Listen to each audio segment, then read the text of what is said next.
Hi guys, welcome to my channel. My name is Lara, and today we're going to be talking about my Ancestral Barbarian Esh. We're going to be talking about my character as I'm drawing her in the speed painting, and before I get into it, I just want to say thank you so much for 100 subscribers. It's taken me like 4 years to get here, but I'm so excited. Honestly guys, I can't really, it's just insane to me that I've got here, so thank you for subscribing if you have. The next goal is 1,000, so yep, hopefully we can get to that soon, but I'm really excited about it. Sorry for the noise, I have to be filming outside because someone's watching a movie inside, so here we are. Yeah, let's just start talking about my D&D character, Esh. So, Esh is an ancestral barbarian. She has kind of like magical powers, and they're given to her by her ancestors, and the way that I kind of roleplayed it is, you know, Mulan, whenever Mulan goes to talk to her ancestors in the temple, Esh basically has that happening in her brain 24/7. So she has like a constant stream of unhelpful passive-aggressive information coming from her ancestors and like dead in-laws like all the time, and she kind of has to like push it out to be able to continue what she's doing. So that's kind of how I roleplayed it, and I really like that because, oh, by the way, I have a cold. I'm sorry if I sound weird. I have a cold. So she kind of like hates that part. She doesn't like hearing the voices in her ancestors trying to tell her what to do, so it kind of inhibits her a lot of the time. Her class kind of informed like roleplay wise what I wanted to do. So she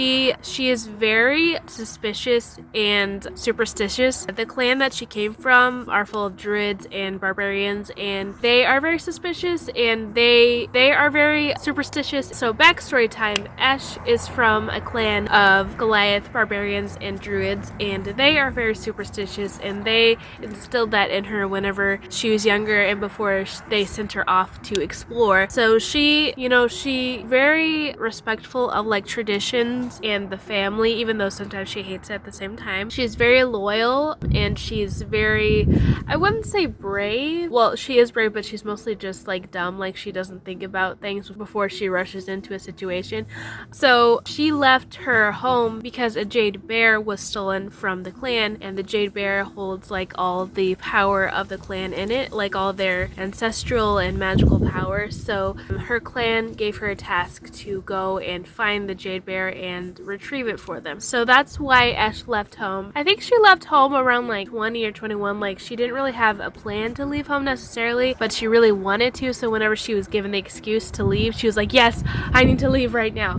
Because she was a little bit annoyed because most of the clan is older. Like there aren't very many younger people in the clan, and they're all trying to give her all this life advice, and she's kind of feeling overwhelmed by that. So she was really glad to leave her clan and move on. So I played this character in the Tomb of Annihilation campaign guide, so that's the backstory for her. So, you know, in Cholt, you know, fighting zombies, you know, going through the Tomb of the Nine Gods, she was searching for her jade bear the whole time. That was a really fun setting for this character to be in because, you know, she had this side quest, but, you know, she really wanted to prolong the side quest so she didn't have to go back to her clan very soon. That was really the thing. It was really, really fun to play. So eventually she met up with the rest of the party, and so in the party she has a best friend, definitely. Her best friend is Rendella, the halfling bard. They are best friends, and Esh has helped Rendella out of several sticky situations. They've adopted several animals, and Esh has been like, no, maybe don't. Stella actually adopted like a snake tiger that wants to kill Rendella, and Esh is like, please just let it be in the wild. Don't take it with you. They still have this snake tiger thing, and I still think it's going to murder us. That's just my opinion. So Esh is definitely not perfect. She actually caused like half of the players to be teleported to like terrible death planes by opening a box without checking for traps first, and it was the weirdest thing because our party is always very, very suspicious and careful, but just that moment we saw a box, and like the wizard who had been like checking everything was like,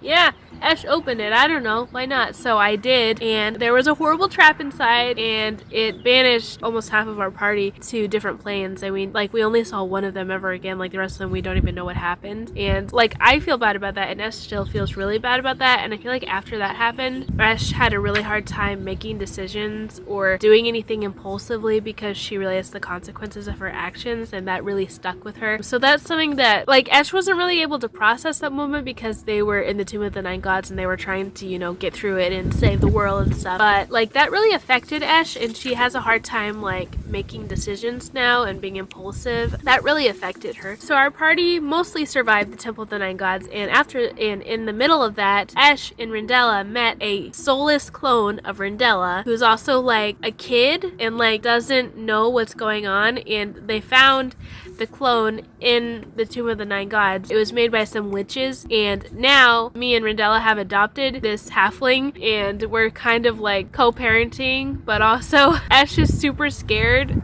of the halfling and doesn't know, like, she thinks that she's gonna try to kill all of us in her sleep. Like, I feel like Ash has very complicated feelings about parenthood anyway. So Ash is very superstitious and suspicious of this halfling girl who we have named Mary. But basically they have a kid now while they're adventuring, and that's super not safe. And Ash knows that, so Ash constructed a little like backpack thing for Mary to ride in whenever they're fighting. But like, we need to find a better solution because Mary's gonna die super quick. So I guess to wrap up, now that we're starting a new campaign, I'm playing a new campaign with Esh, but still the same story. Basically, Esh's like goals now are to keep Rindella and her party safe, to make money, and to find a soul for Mary, the halfling that we found in the Tomb of Nine Gods. Because Mary, the clone, doesn't have a soul right now, and Esh thinks if they can find a soul for her, that will fix everything. And I don't think that's actually the case. Lara doesn't think that's the case, but Esh thinks that's the case. Because I think from her background, and she feels like Mary needs a connection to the world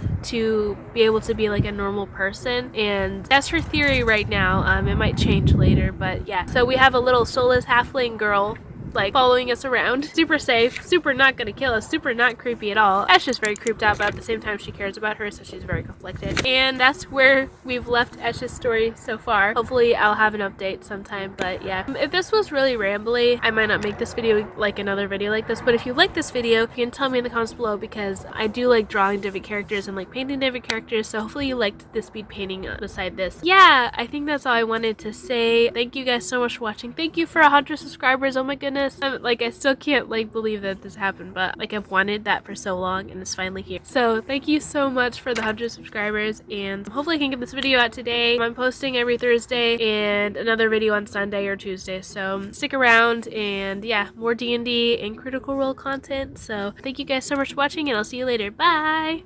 I'm literally sitting outside on my deck talking about D&D. That's pretty me. That's pretty me.